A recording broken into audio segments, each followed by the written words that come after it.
போகும் இடம் வெகு தூரம் இல்லை. 2024 தமிழில் தியேட்டரில் வெளிவந்த ஒரு feel good comedy movie Michael K Raja இந்த படத்தை டைரக்ட் பண்ணியிருக்காங்க.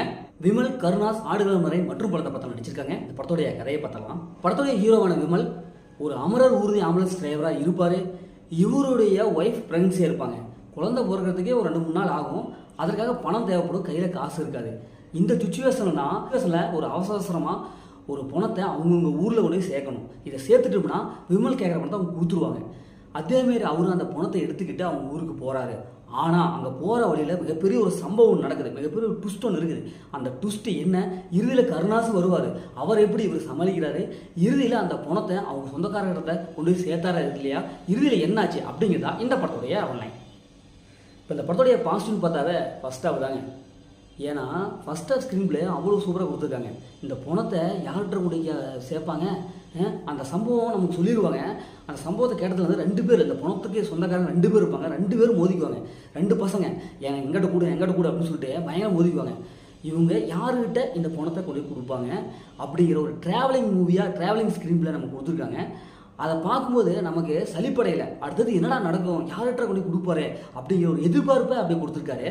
ஃபர்ஸ்ட் ஹாஃப்லாம் அப்படி தான் போகும். இப்போ அடுத்தது என்னடா நடக்கும், என்னடா ஒரு பணத்தை வச்சு இப்படி சொல்லிக்கிறாங்களே அப்படிங்கிற ஒரு சுவாரஸ்யத்தை நமக்கு ஏற்படுத்தியிருப்பாங்க. அதே மாதிரி கருணாஸ் அவங்களுடைய கேரக்டர் நல்லா கொண்டு வந்திருக்காங்க. ஏன்னா அவர் ஒரு சில இடங்களில் காமெடி பண்ணுறாரு, ஒரு சில இடங்களில் அவங்களுடைய யதார்த்தமான நடிப்பை கொடுத்துருக்காரு. விமல் அவங்களுடைய கேரக்டர் செம்மையாக கொண்டு வந்திருக்காங்க. ஏன்னா அவங்க ஒரு ஓவர் ஆக்டிங் பண்ணாமல் கரெக்டாக படத்துக்கு என்ன தேவையோ அந்த நடிப்பை கொடுத்துருக்காரு. விவகாலமாகவே விமல் அவங்களுக்கு அவ்வளோவா சரியான படங்களை கை கொடுக்கல. இதுக்கு முன்னாடி விலங்கு அப்படிங்கிற வெப் சீரிஸ் நடிச்சாரு, அது ஓரளவுக்கு சூப்பராக இருந்தது. அதுக்கு அடுத்தபடியாக வர படங்கள் எல்லாமே ஒரு சுமார் தான். ஆனால் இந்த படம் அப்படி இல்லை, கண்டிப்பாக இவருக்கு ஒரு கம்பேக்காக அமையும். ஏன்னா ரகுநாதன் அவங்களுடைய பிஜிஎம் மியூசிக் செமையாக இருக்குது. ஏன்னா ஃபர்ஸ்ட் ஆஃப் வந்து கடைசி வரைக்கும் படத்துக்கு என்ன தேவையோ அந்த பிஜிஎம் கொடுத்துருக்காரு. டெமில் சேவியர் இவங்களுடைய ஒளிப்பதிவு சினிமோட்டோகிராஃபி எப்பா ஒரு வேனில் நடக்கிற சம்பவம் தான்.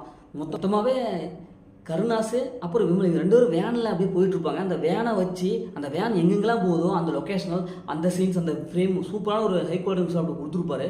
அந்த கேமரா ஆங்கிளாக சூப்பராக இருக்கும். இவர் போகிறது, அந்த பணத்தை எடுத்துகிட்டு போகிறது அப்படின்ட்டு எல்லாமே சூப்பரான ஒரு சினிமோட்டோகிராஃபி கொடுத்துருக்காரு.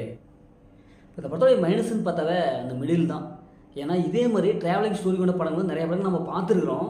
இருந்தாலும் அந்த செகண்ட் ஹாஃபில் படம் இன்னும் கொஞ்சம் வித்தியாசமான சீன்ஸ் கொடுத்துருக்கலாம். ஏன்னா பார்த்து பழக்கப்பட அதே சீன்ஸ் இருக்குது. ஒரு சில சீன்ஸ் வந்து ப்ரெடிக்டபிளாக இருக்குது. இன்னமும் பார்த்தோம்னா அந்த கருணாஸ் வர சீன்ஸ் எல்லாம் இன்னும் கொஞ்சம் நல்ல ஒரு இம்பார்ட்டன்ட் சீன்ஸாக கொடுத்துருக்கலாம். இந்த படத்தில் விமல் கேரக்டர் மட்டுமே முதன்மை எழுதி எடுத்துருக்காங்க. மற்ற கேரக்டர்லாம் இன்னும் கொஞ்சம் இம்பார்ட்டன்ட் கொடுக்கப்படலை. அது இன்னும் கொஞ்சம் கொடுத்துருக்கலாம். மற்றபடி இந்த படத்தில் பெரிய மைனஸாக எதுவுமே இல்லை. இந்த படத்தை ஃபேமிலியாக பார்க்கலாம், கண்டிப்பாக ஃபேமிலியாக பார்க்கலாம். படத்தில் அந்த மாதிரி எதுவுமே இல்லை. முதல்ல அந்த படம் சூப்பராக சுமாராக இருக்கலாம். இந்த படம் ஒரு ஒன் டைம் வச்சு தான் நான் சொல்கிறேன். ஓகே, இதே மாதிரி அடுத்த ஒரு புதிய மூவி ரிவ்யூஸ் உங்கள் கல்வி பாரதி.